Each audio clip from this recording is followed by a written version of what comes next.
On our fourth day in Kyushu, we woke up nice and early to begin our trip towards Kumamoto.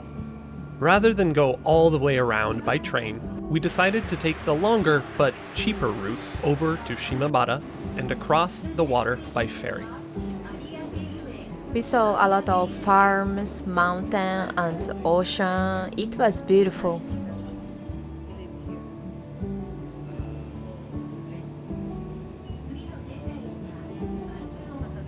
The views turned out to be pretty incredible, so I'm glad we did so. It took a while to get to Shimabara, and we really wanted to check out more of the town itself, but we didn't have much time because we had a ferry to catch. We are in Shimabara. Yeah, we just arrived in Shimabara and we're just leaving Shimabara. Get the ferry tickets. The warning, the boat is coming. Yes. And get a ferry to Kumamoto City. Yes. Have to be careful when taking the ferry because the time is when the boat leaves, but it takes some time to get on the ferry. So. Excited?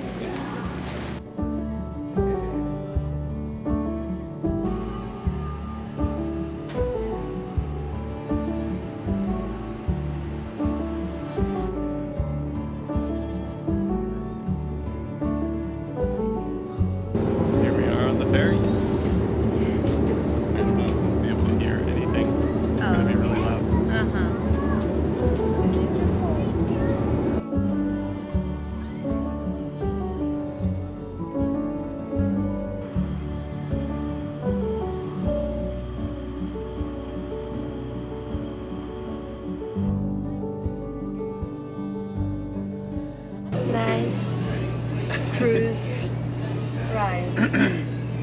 Yeah, ferry's almost finished. Feels like a cruise. Yeah, pretty fancy, relaxing. A big boat, big ship. Yeah, it's a pretty big boat. Yes, I didn't feel like sick. Oh, no, not at all. Doesn't feel shaky. Plus, since we're in the Central Sea, there's like no waves Yeah, yes. at all. Nice day. Yeah, beautiful day. Relaxing. This is much more relaxing than switching Shinkansen trains. Train. The Ishinogari to Nagasaki was Was pretty stressful. strange. Yes. So we didn't want to go through that again. This is much more relaxing. Yes.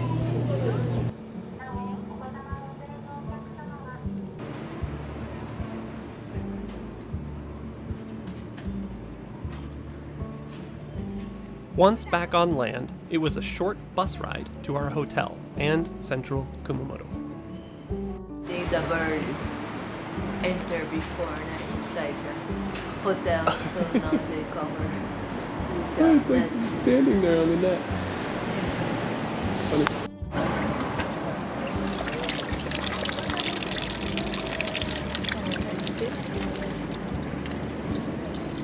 It's cute. Oh, cold and nice.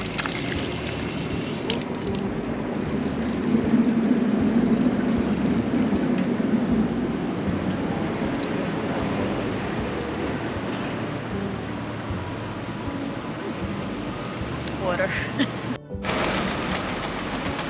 Here we are, we just arrived in Kumamoto, dropped off our bags at the hotel, which actually seems really nice. It's the most expensive hotel Yeah, on our quick trip. But it is also an onsen, I Yeah, guess? some natural hot spring Natural hot spring. onsen. So that's Place. nice. And now we have a mission to check out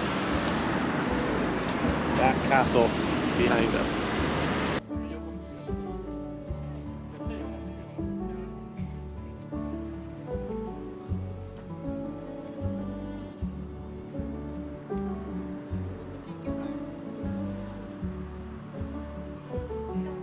At the entrance to the castle complex, there is a little cafe and gift shop area, and a more interactive museum.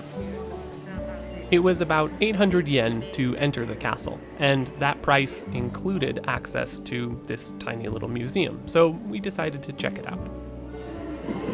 I am Ken.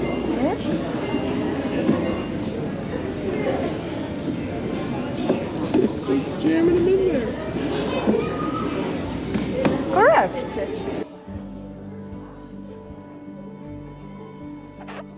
They come back from Edo. Yes. Take my shoes. So that fit.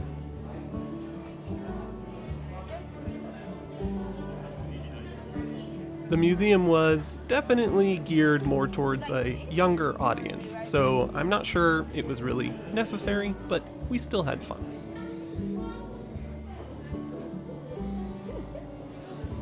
They also had a few little displays which we could only see here, so I'm glad we went.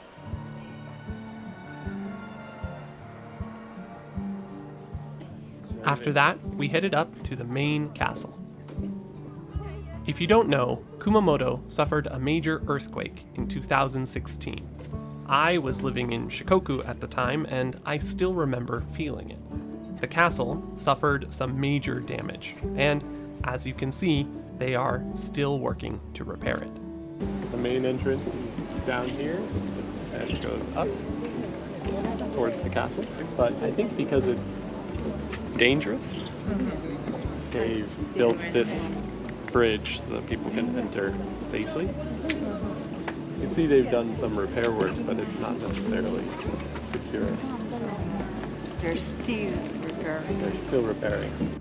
There are still a few original structures left standing, but most of what you see here, aside from the stone walls themselves, are reconstructions based on detailed drawings and records from the Edo era, including some really unique details.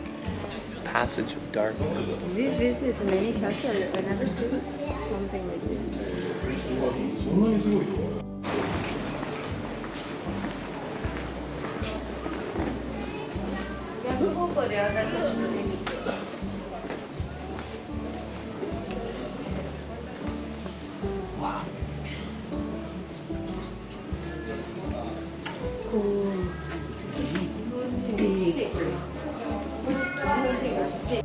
Eventually, we arrived in the central courtyard, or Honmaru. So we're here in front of the castle keep, the Tenshu in Japanese. Yes, Tenshikaku. Tenshukaku. And this one was the first thing that they reconstructed after the earthquake. But you can see some of the stones are a different color because they had to replace the stones. The old ones were too brittle. Yes. It's big. It's big. From the courtyard, we were able to head inside the castle keep itself, which had been turned into a beautiful and modern museum. The first floor showed off some of the engineering that went into making sure the castle stayed secure during a future earthquake, and the upper floors had displays of information about the castle's history and structure, including some really impressive miniatures and lots of beautiful artwork and artifacts.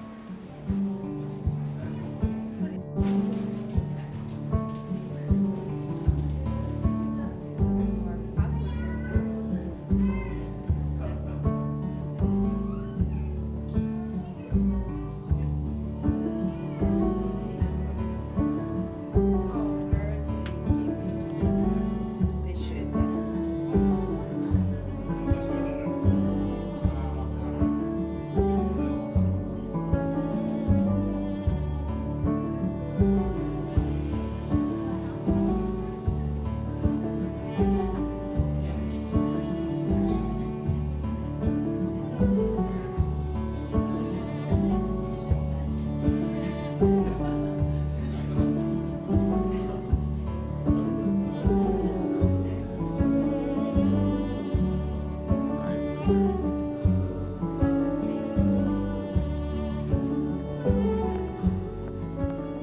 Some of the miniatures, especially this larger scale one, were incredibly detailed and really fun to take a look at. Kumamoto Castle is probably most well known for its role in the Satsuma Rebellion of 1877, in which angry samurai revolted against the new and modernized government of the Meiji Emperor. You might recognize this as the main plot of 2003's The Last Samurai, starring Tom Cruise. Not that that is particularly historically accurate. After making our way all the way through the main tower, we were rewarded with some excellent views of the city of Kumamoto as well.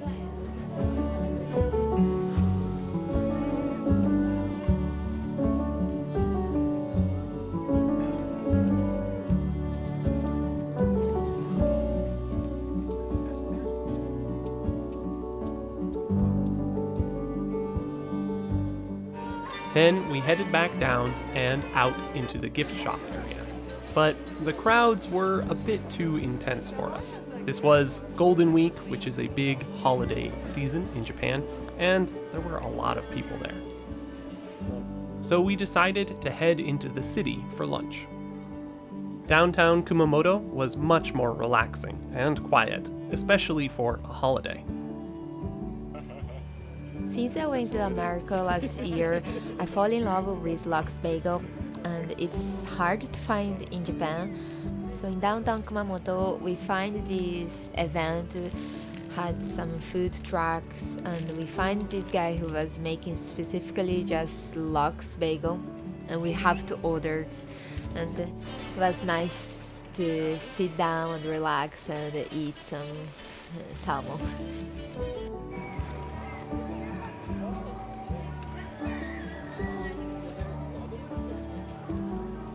We even ran across this really cool scrap metal sculpture, and the artist who made it was hanging out right next to it, so we got to say hello and talk about it.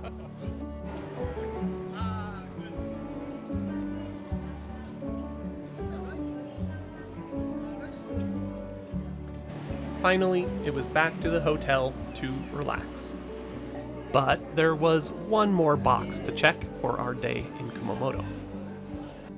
The prefecture is well known around Japan for its horse-based dishes, and though I was a bit hesitant, we decided to try some. We had horse sashimi and teppanyaki, which were both quite good. That said, it wasn't all that different from beef, so I'm not really sure I'll be going out of my way to try it again. Overall, even though we only spent one night in Kumamoto, we had a pretty good time. However, we were really looking forward to our next stop in Takachiho Gorge. So thank you for watching, and we will see you at our next destination.